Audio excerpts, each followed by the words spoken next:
What is this? Is this another series posted on the Patreon?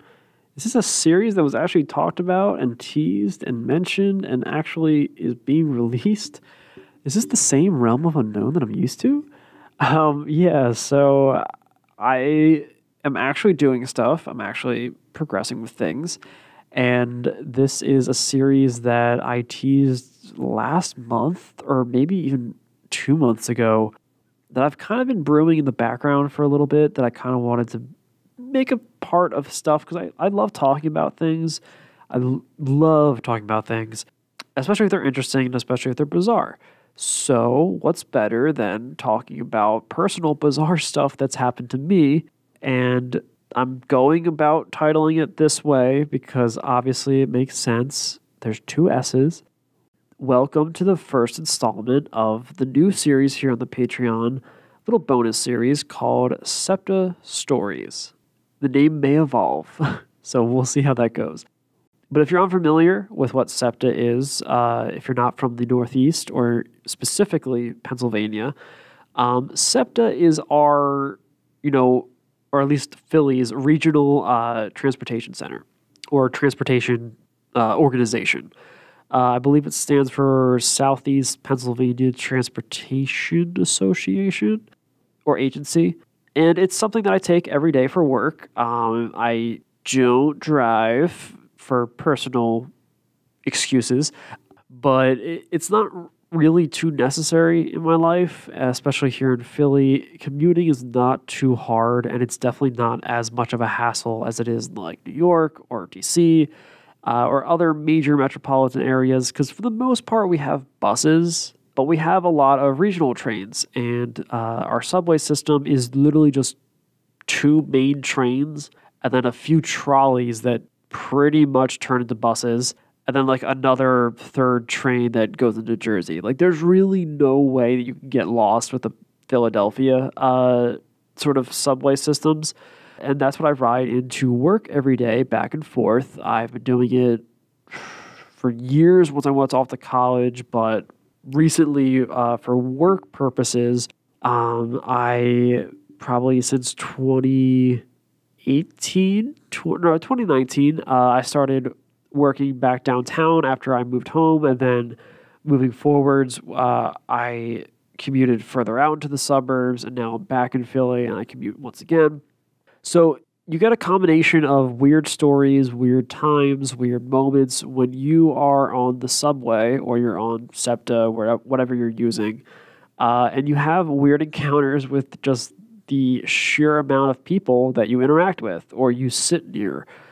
I'm personally someone who doesn't talk much at all on the transit.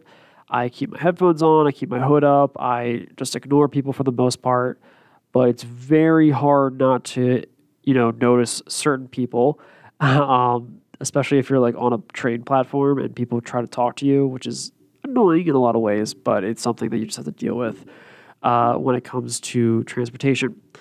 So I have written down, and I had this list before, and for some reason my phone's note app just deleted it completely, so I had to rewrite everything. I have some quick notes that I jot down every time one of these weird things happen to me.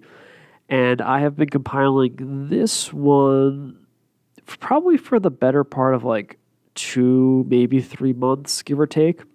And they're kind of all over the place. For the most part, though, they just pertain to two forms of transit, being the sort of suburban commuter rail, and then the main subway line that goes from east to west throughout Philadelphia. We have an east to west one, and we have a north and south one. So, like I said, it's very easy not to get lost. But these are all interactions I've had on either one of those two trains, either heading into town just for casual stuff or meeting people, or for work. A lot of these are for work, either in the morning, bright and early, or on the way home from work, either normal time, as of lately, office hours and everything, or when I worked at a restaurant downtown, super late hours in which I'd be getting on at like midnight or later, or literally the last train in order to get home. So this can range from all over the place. So don't expect your trip to Philly to have any, if one of any of these things to happen to you, because I ride the train pretty much all the time. So it just happens to be the fact that I experience it more, as I'm sure a lot of locals also do. So first off, I'm going to start with some mundane things and slowly build up. First, we have a girl with her dog. Dogs, for some reason, get onto the train a lot more often than you think. Not, though, for the subway, which we were on. Her dog looked like it was a mix of a pit bull, a corgi, and also a, wiener dog. It's a very weird mix, but it would not stop barking at everyone. It literally barked at every single person on the train nonstop for the entire line. We were on for maybe 20 minutes between 15 stops, and she just sat there ignoring it. She had it on a leash that was long enough that it could get up and go at people, and it was just barking. It was just barking in everyone's face. It was getting up on people. It was barking at people. It was the most annoying thing ever, and she, nothing against her, but she's an asshole. If your dog is not trained enough to be able to handle people, do not bring it on a train, of all places, during rush hour. Next up, in relation to people bringing their pets on a train, there was a guy who I was standing near the door entrance. There's little spaces where the doors let you in that people kind of stand if all the seats are filled. So I was standing there at that moment, and a guy got up to go to his stop as the train was slowing down. So he stood, across from me, and he was kind of people were talking around him, and I think he had two of his friends on it, which he was departing from, which I thought, whatever. And as he was getting up, I'm like, maybe, I don't know. He had an interesting look to him. He had a kind of, not like a reggae vibe, but he had a typical 90s skater depiction, but from television, if that makes sense. He had that look to him. He was probably around my age, and I noticed as he was standing there, just very casual, he had a snake. He just had a snake just wrapped around his forearm. It was not a tiny one. It was not a very small one. It was not a big one. It was big enough, though, that it literally wrapped around his arm 2 or 3 times and was just chilling there, just this green snake just hovering up over his hand, just hanging out with this dude as they're just sitting on a train. And this was around the time when the new Chucky was being released, or the trailer at least. And I know this because the word Chucky was carved in the font of the movie right behind him as he left. So either he did it or someone else did. But it was just a weird thing to see at 4 p.m. on your way home from work. It was just odd. I've never seen a snake on the train before. More mundane stuff. Super late at night. Was heading home. This was probably 10, 11 p.m. This dude gets on a train at 34th Street, I think. So, it was not a busy stop for the most part. Especially at this time, it was Sunday, late at night. No one's riding the train at this point. He gets on and he has 4 fishing rods. Just 4 fishing rods. There's nothing around. There's no good fishing spots around. Didn't have any bait. Didn't have any buckets. He just had 4 random fishing rods with him, and that was it. He just brought them on, sat down, got on his train, and took it to the end of the line. So and then I never saw him again. Which ones? Next 2. They're homeless people or insane people. I think one was insane, one was homeless, but it's a very common occurrence if you ride transit that homeless people or disheveled people or druggies will get on with you wherever you are. It's just par for the course. First one is a lot more mundane. Some homeless dude kept cursing and getting frustrated because he was dropping his, quote, bag onto the ground as he was sleeping. This was late at night. And I don't know what was going on. He had bedding comforters, a comforter for a bedding. It was a queen size. It was big. It was massive. He just had it on his lap, but he had it packaged in the actual package that you would have the comforter from. So, those clear see-through zipper type bags. And he kept getting so angry because it kept falling on the ground and spilling out all over the train. But the dude kept stuffing it back into the bag and just never zippered it up. Like he had the zipper and he was like struggling for like 30 minutes trying to stuff his back into the bag. He settles down and then he puts it on his lap again and it just falls again. Again, clearly he's probably homeless. He's probably, out of his mind in some regard, which nothing against him. But I find it a little bit annoying, but I also kind of find it a little bit funny. So I don't know, dark humor, whatever. This one, I have a video. I don't know if I'm going to be able to attach it or not. There was some insane guy, and I say insane because he's either insane or he lost his mind or he lost a bet or he's on something. Because we're on the main subway. We're literally in like the center of the city, rush hour, everyone's leaving from work, and we're on the platform waiting for the train, and this dude is just dancing. And it's not an uncommon occurrence to see people dancing on the subway. People literally dance inside the subway cars and then ask for money. But this dude is literally just like dancing by himself. He's like this heavy dude, screaming, yelling nonsense, screaming at the top of his lungs, singing in some parts. He starts dancing. He starts doing stretches, like yoga stretches, but wrong, like very wrong. He starts twerking. He throws himself onto the ground and then starts like vibrating on the ground, like thrusting upwards. It's super bizarre. I did not record the entire thing, but I recorded parts of it because I'm like, I literally watched this dude for like easily 15 minutes, like 10, 15 minutes of him doing this. And I was like, I can't not record this. Like I literally cannot miss this opportunity. So I'm going to try to attach that for you guys. So we'll see how that goes. Second to last story. So this one actually took place in the train stop that I take into work. It's the stop closest to my house. It's out in the suburbs. And this is actually someone who I'm going to easily describe as being a targeted individual.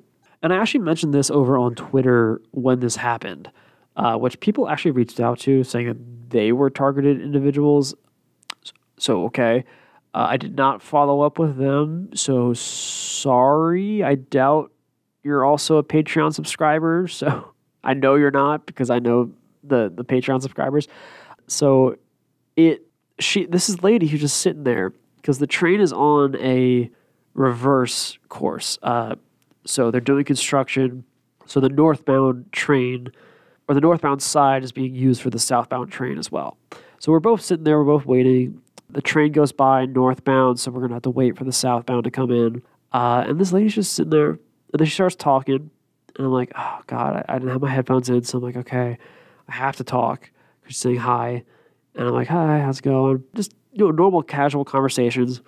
And she starts talking about, like, the train being on reverse. I'm like, oh, okay, yeah. And she's like, yeah, just, so, like, does this one go up to, she, like, says the train stop. And I'm like, oh, no, like, that's the next one. They're just on a reverse course. Just wait till the next northbound comes and hop on. And she's like, oh, yeah, I know. I just wanted to double check. I can't be on this street. Like, normally I get off there, but I got off at the wrong stop. I can't be here. And I'm like, oh? I'm like, yeah, this is... And then I say the stop I'm on. And I'm like, yeah, that's like the next two up. And she's like, yeah... I live right near here. I normally get off at those stops and then walk. She literally walks like a mile back because she refuses to walk on this main road that this specific train stop that we're on is. So I'm like, okay. And I don't really pry further, but like a lot of these people, she just keeps talking. And she starts talking about how, yeah, like on this road, I'm not going to say the road's name because it's near where I live and it will triangulate my location. She starts talking and she's like, yeah, like on this road, like everyone's out to get me. Like everyone on this road is out to get me. The neighbors, all the people in the houses, like everyone driving up and down the road. Like I've almost been hit like dozens and dozens of times. Everyone tries to hit me with their car when I walk up this road. I'm like, what the hell is she talking about? First off, it is a busier road. Yes, that's granted, that I'll give her that. Are there consistent accidents and people being hit on that road? No, especially not in that area that she's talking about. Does it happen from time to time? Yes. Where does it happen? It happens on the curves when there's no street lights and there's very, very sharp curves. Yes, there are accidents. I live in that section. I would have been aware if there were other accidents, though, happening up and down the street. They don't happen. They literally do not happen. And she's like, yeah, people try to like run me off the road when I drive down here. Like people try to like hit me with their cars when I'm on the sidewalk. And I'm like, lady, people do not do this to you. She's like, all the cops are in on it. Like they're really racist around here. They're all in on it. They're all trying to like get me off this road. Like I can't be near here. But it stinks because I live not too far and that neighborhood's fine. And I'm like, oh, like, where do you live? And, like, she says the neighborhood. She literally lives, like, 3 blocks off this road. She literally lives 3 blocks off the road that she is saying is so horrible that people are trying to, like, kill her, trying to assassinate her, trying to, like, literally have this big cabal conspiracy of, like, dozens of houses, literally dozens of houses that have constantly different families living in that, because I've been in this area. I've been living here for long enough to know that, like, this is not happening. Something is wrong with her, clearly, but what she's describing could literally not happen. I'm not going to say that something did not happen, like, once or twice, maybe, and then maybe the cops didn't pursue it hard enough. I'll give her that. But I can guarantee you that there is not a conspiracy of the people living on this specific road in a boring-ass suburban area in Philadelphia, targeting a specific lady who lives 4 blocks off the road, but only attacking her when she steps foot on that road. It literally within like a maybe 5 or 6 block length. Like, it's the weirdest, most bizarre thing, and I just ate it up. I let her keep talking until the train came, but I was like baffled. I was like, oh my God, I met a targeted individual for the first time in real life. And she just spoke to me. And like I didn't have to initiate anything. She started it. And I just listened. And she was bonkers. I'm not gonna sugarcoat it because I know people do and podcasts do now. And I'm not gonna be overtly negative to anyone in any like attack in any sense, but yeah, like she's crazy in a clinical sense. Even if she's not diagnosed with anything, like to think that is insane, like purely. And again, like nothing against her. She was very sweet. She was very kind to me. The way she spoke was very solid. Like seemed like an okay person. But if that's all she talked about, I would not ever interact with her again. I would not be her friend. I would not do stuff with her because that would drive me insane, which actually leads into our last story that I want to talk about, which legitimately gave me nightmares for like 1 or 2 nights, but was such a crazy story that I like immediately talked about it on Twitter when it happened. This happened probably 2 years ago at this point, maybe a year and a half ago. I'm trying to remember what time it was.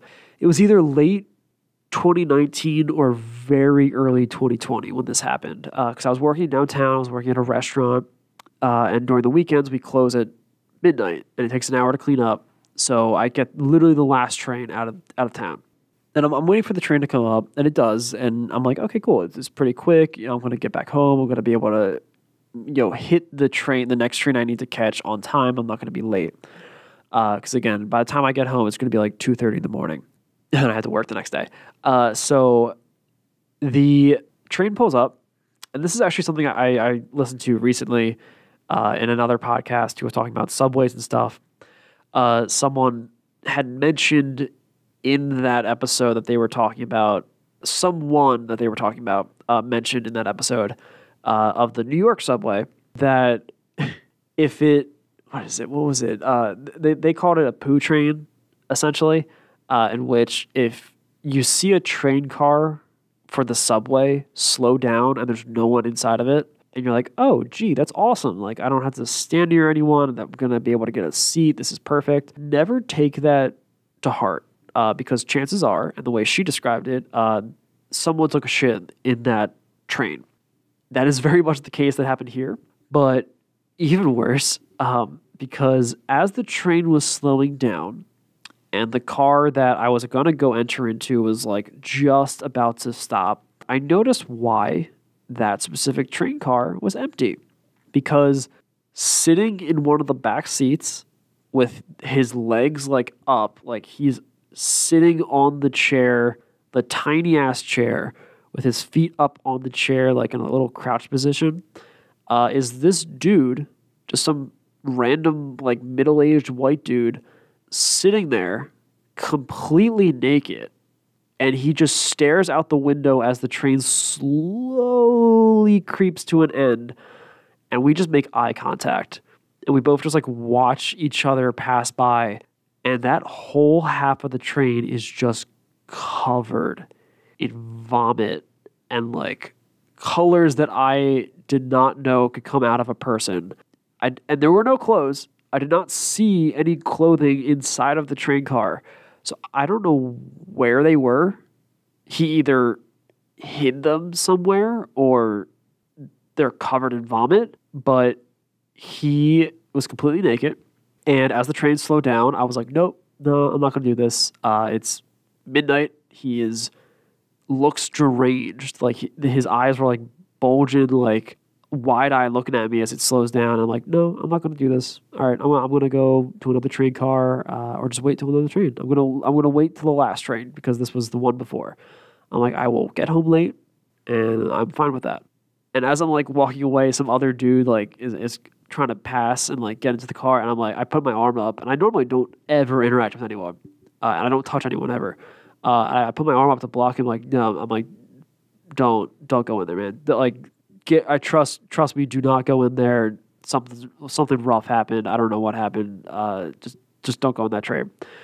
And he's like, what? Like he literally shoves me off. I'm like, all right, whatever.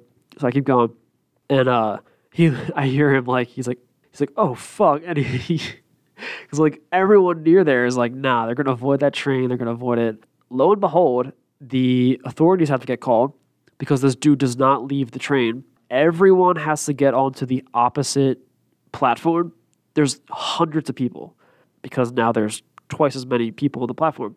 And we're watching from the opposite side as it takes, I think it was like 3 EMS people, a patrol cop, and then 2 of the like actual Philadelphia cops to get this dude off the train.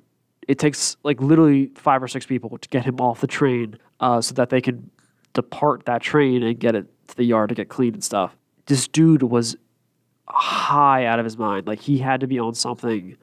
I don't know what. I know heroin's a big thing here, but he could have easily been on whatever. But he looked fucking. He literally looked like pretty much like the Rake, like how we described it in recent episodes, where he's literally just like this pale, skinny, tall white dude who was like crouched up on his chair, completely naked, covered in like whatever. And I'm like, I'm gonna have nightmares. I'm gonna have a nightmare. I literally had a nightmare like that night or like the night after or something. And I think about it all the time. Just the moment in which our eyes meet and I slowly watch him pass by. It's gonna be a story that I'm gonna have like forever because I was gonna say honestly it probably can't be beat, but I'm certain that it will be topped at some point because this is Philly and I don't put anything past us for having a weird occurrence happen on the subway. Obviously, if you're listening to the news, very bad stuff happens on the subway too. I have never seen that. I have been solicited for sexual encounters that I was like, nope, I'd rather not go back to your house, strange man who is approaching me at 10 p.m. I do not want to go back to your house. I want to go home. I have been working since 8 a.m. Go away. I've had that stuff happen. Thankfully, I have not, or knock on wood, nothing too bad has happened. I very much just keep my head down. Generally, that's the best approach that from what I've encountered. Just, look very blank and just don't pay attention, and you're pretty good for the most part. Unless someone's approaching you or they're insane, then you're pretty good with most interactions on the subway. This is the first installment of the SEPTA Stories series. I'm going to be posting this around the transition of the new year for Patreon people. First, I'm going to post it first and then upload it onto the main podcast shortly after. So this will be an early release for this episode alone. And then moving forwards, it will become an exclusive. Maybe here and there, if I need to pull from it, I'll use it as like a hiatus episode. But for the most part, this is going to be an exclusive over here on the Patreon because, stories are kind of far and in between here and there. So I kind of have to take notes to build back up. And I'm not sure when these will be released. There's not going to be really any consistent schedule like the Weird of the Week series. But I'm looking to maybe have one like every month, give or take, of just weird stuff I encounter while commuting. So we'll see. Fingers crossed that it goes well and that nothing crappy happens or I get mugged or shot or whatever. It's Philly. I hope you guys enjoyed the first episode of SEPTA Stories or whatever it is. I might change the name in episode 2. Who knows? But I hope you guys enjoyed. I know we talked about this a month or two back. But I'm pushing to get these series out there. I know I keep talking about the Route 66 one. I'm not sure how I'm going to approach that moving forwards. I still want to do it, but I'm not sure the format that I actually want to approach it with. So I will wrap this up. It's actually pretty much a full-length episode at this point. So I hope you guys enjoyed. And thank you so much for the ongoing support here on Patreon, for the listeners listening to it there. And if you are a listener from the actual podcast that this is being uploaded to later, if you want to check out other bonus series like this, like the Weird of the Week, behind-the-scenes content, investigation content, and other bonus series such as this, you can do so over on the Patreon. That's patreon.com/Realm of Unknown. And we have a $1, $3, and $5 tier list that gets you all these goodies along with a bunch more. So if you want to check it out, you can do so over there. We really appreciate the support. It really does mean a lot. And overall, though, I cannot thank you guys enough for the encouragement and the engagement of just constantly listening to the stuff I talk about, because in the end of the day, I'm probably just another insane dude talking into a microphone, and you guys seem to like it. So I will continue it, and I hope you guys have a great time until the next installment or the next time I see you. Until then, remember to stay spooky, and thank you for joining us for the first installment of the SEPTA Stories series. All right, have a good one, guys, and hopefully had a good New Year, because this should be releasing after New Year's. All right, have a good one.